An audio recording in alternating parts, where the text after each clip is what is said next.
One of the most peculiar ideas of psychology is that emotional difficulties can end up in the body.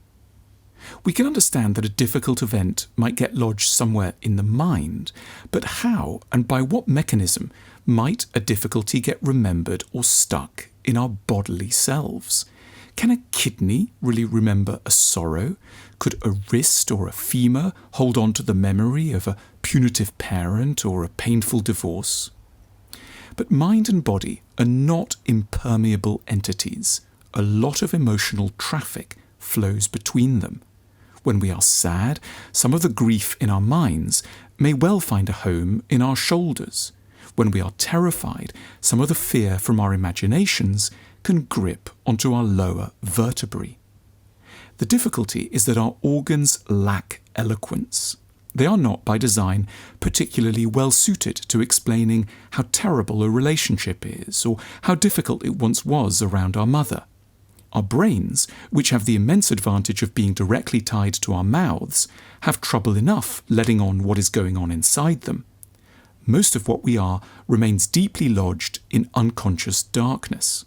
For their part, our bodily organs are even less well suited to writing our psychological biographies.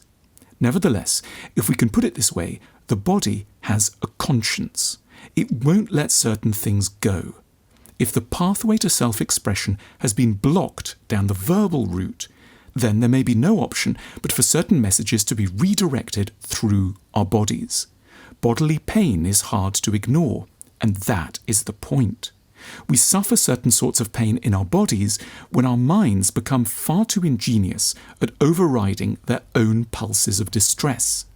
We get into troubles because we are masters at looking past low-level depression or chronic anxiety. But when the deep self can't take our emotional negligence any longer, we may develop the sort of backache that makes it incontrovertible that something is very wrong. Our stomach may well have to say what our minds are keeping quiet about.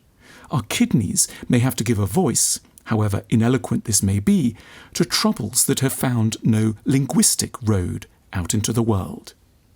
Our bodies are liable to end up showing far fewer symptoms of the sort that doctors can't get to the bottom of, the more we can consciously understand our background traumas. The more we can speak, the less we will need to symptomize through our bodies. A body can't ever really tell us more than that something is wrong. The next bit, the sifting, the recollecting, the mourning and the interpreting, has to be done by the mind. But we can say thank you to our bodies for keeping us, as it were, with great pain, honest about what we have gone through. They are mute historians, inarticulate historians, but historians nevertheless, and the more we can take the burden of memory off them, the less they may need to suffer in an effort to help us to remember.